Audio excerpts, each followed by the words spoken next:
Straight ahead on 12 News, gearing up for a big sports event. How your family can save money on sports equipment. Plus, humble and courageous. I was shocked because I didn't think I did anything special. Meet a Robbinsdale man honored for his life-saving actions.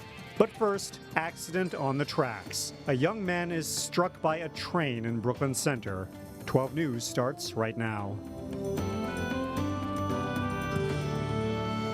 Hello everyone, and thanks for joining us. Emergency responders rushed to the scene of a young man struck by a train in Brooklyn Center. It happened Wednesday morning on the railroad tracks between Upper Twin and Middle Twin Lakes. In that particular area, there is no walking path. According to Brooklyn Center police, a Canadian Pacific train couldn't stop in time to avoid hitting the young man walking eastbound. Police say the man may have been wearing headphones and possibly didn't hear the train horns blaring to get his attention. When they're wearing headphones or distracted in any manner looking at their phones, they can easily miss a train coming, and the train just can't stop by the time they can see them. The man, who is in his 20s, suffered significant injuries. Because of the terrain, an ambulance couldn't reach the accident site, so responders had to use a fire vehicle to reach the scene. The man was then shuttled to an ambulance and taken to North Memorial Medical Center. Brooklyn Center police, meanwhile, are looking for a woman who robbed a Wells Fargo bank. It happened Tuesday shortly after 5 p.m. in the 5600 block of Brooklyn Boulevard. Police say the woman implied she had a weapon. The woman was described as white, wearing a gray sweatshirt, large sunglasses, and a camouflage Gilligan-style fishing hat. She took off on foot. The FBI is investigating whether the same woman was involved in 2 other bank robberies. As our population ages and the number of Americans over the age of 60 grows, there is a troubling statistic. 1 in 10 age 60 and older is a victim of some form of elder abuse.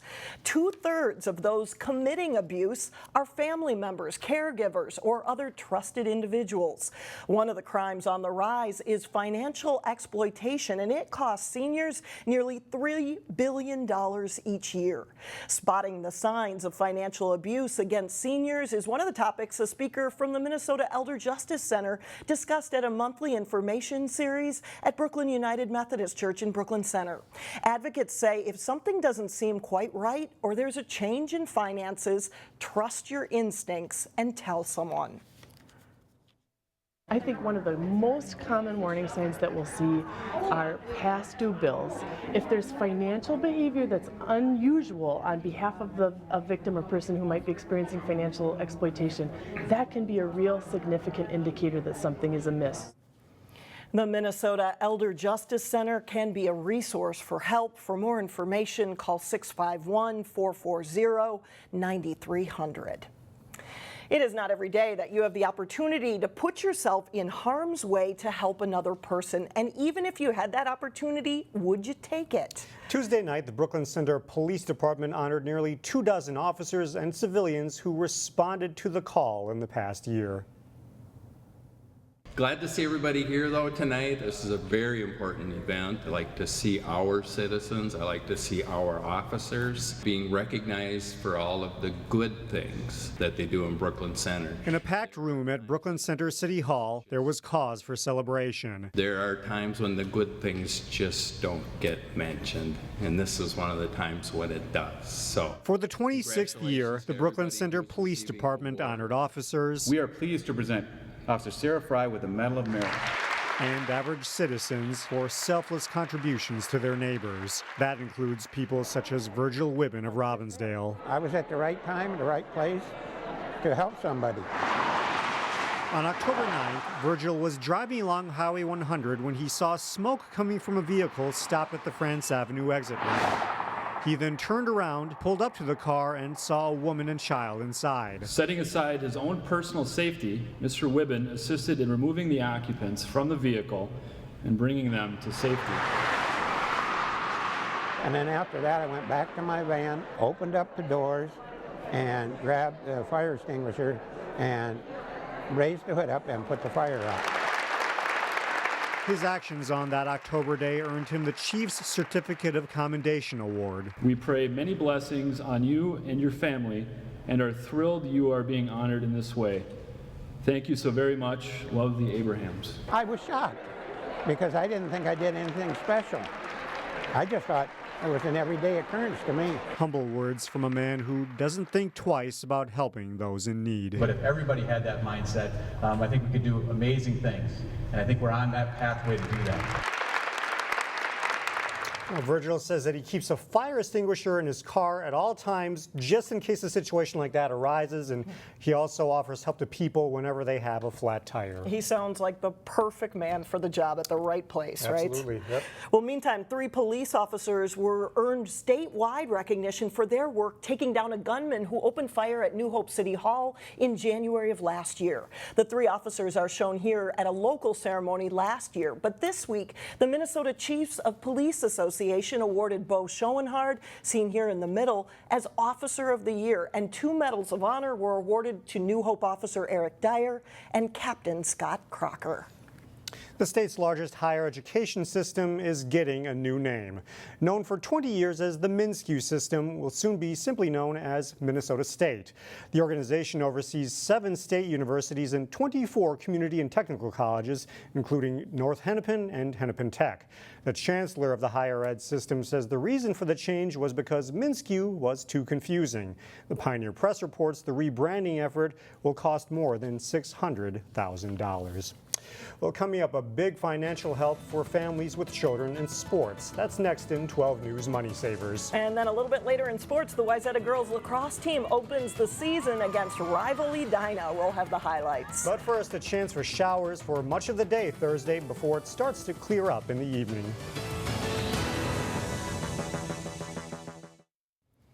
When you think about the Earth Day 3 R's of reduce, reuse, and recycle, often the reuse part gets overlooked. But not Saturday at the National Sports Center in Blaine. You can donate or pick up used sports gear for free. Reporter Shannon Sladden explains more in today's Money Savers. This is just the first batch of used sports equipment that will be up for grabs at the Green Expo on Saturday. From hockey gear to soccer balls, if you need it, you can pick it up for free. We're here with Colleen Sinclair, one of the organizers of the Green Expo coming up this weekend. Colleen, this is a great chance to come and grab some used sports equipment. It is. As families grow, equipment is expensive. It's a time for families to come in, get rid of what doesn't fit anymore, and grab some stuff that you can grow into. It's a free event too. How does it work?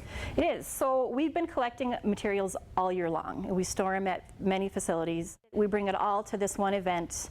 You can even bring stuff in the day of the event. The inventory will change all day. And you just come in, give us what you don't need, and take what you want. And I know you've got thousands of golf balls coming, golf clubs. What sorts of items do you get? We get a lot of stuff. Golf is a big one. We have thousands of balls coming, a lot of clubs coming, a lot of football helmets, hockey gear. It varies. We're kind of surprised. We have a little mini trampoline even coming. So it'll vary all day long. And this is just one part of the Green Expo. Can you briefly tell us what else is going on? Yep, so the Green Expo is an event on sustainable living. So we want to be able to introduce people to, how to take that step. If you don't know what it is, you can learn about sustainability, or you can, take that big step if that's what you're used to. Solar panels, wind, you name it, we've got stuff for you. And it's free on Saturday. What are the hours? The hours are 9 to 2 Saturday. And is there anything else folks need to know? We do have some giveaways we're doing. We have LED bulbs we're giving away. We have our nice reusable bags we give away that are insulated, nice for the grocery store in July. Thank you very much, Colleen, for telling us all about it. Again, it's this Saturday, April 23rd, here at the National Sports Center in Blaine. And you can find more information on our website, 12.tv. All right, thank you, Shannon. A few other freebies on Saturday include a make-your-own non-toxic cleaner station, plus a kids project presented by Home Depot. Coming up, bring your appetites. We'll take you to the world's largest smelt fry right here in Brooklyn Park. But first, it takes extra innings to decide the softball matchup between Maple Grove and Totino-Grace. John Jacobson has the highlights and more coming up next in sports. 3-1. Welcome back. John's here now with sports. We are talking Maple Grove softball, and they graduated some heavy hitters last year. A lot of good players that left that team, a lot of good young players, but just going to take a little more time at the varsity level to get to where they have been. Totino-Grace has had a good season as well. Maple Grove has been very tough to beat in recent seasons, and both the Crimson and Totino-Grace, who is Maple Grove's opponent on Tuesday, will field young but talented teams this spring. The Eagles with a 1-0 record on the season coming in. Maple Grove 1-1. Eagles pitcher Aaron Pepping is sharp, striking out the side in the 5th inning. The junior finished the game with 12 strikeouts. A couple of nice defensive plays in the 6th inning. Eagles shortstop Julia Sowald lays out here for a great diving catch. And then in the bottom of the 6th inning, Maple Grove center fielder Taylor Wente races in and makes a sliding catch to end the inning. The game is tied 1-1 in the top of the 7th when Maple Grove's Sophie Colhane singles to right center. Wente comes around to score as the Crimson take a 2-1 lead. But in the bottom of the 7th, the Eagles tied up. Pinch runner Brianna Glynn scores on a wild pitch. And it's a 2-2 game when we go to extra innings. Still 2-2 in the bottom of the 8th when Totino's Maddie Brunn connects on the first pitch she sees. Brunn driving it over the fence in center for a game-winning home run. Totino celebrates with a 3-2 win.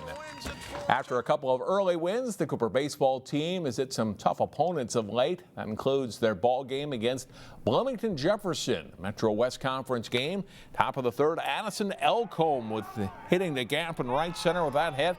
Zach Zake, nice slide at home. Jefferson leads 4-3 on the double by Elcombe. Sam Irvin then with a base hit through the hole. Plates Nathan Lindbergh, and it's 7-3 Jaguars after 3. Cooper rallies in the 6th, but Jefferson blows it open on the top of the 7th. Isaac Hansen with a 2-run double for a 13-6 Jefferson lead. And then Lindbergh with a shot to the fence to bring around another run. Jaguars score 8 runs in the frame, and they win it 16-6. The Wayzata girls lacrosse team made the state tournament for the first time last season.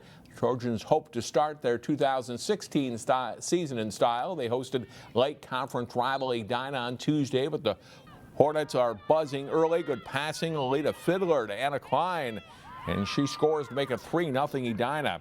Wayzata gets on the board. Meg Ransom buries the shot here from the free position to pull the Trojans within 3-1.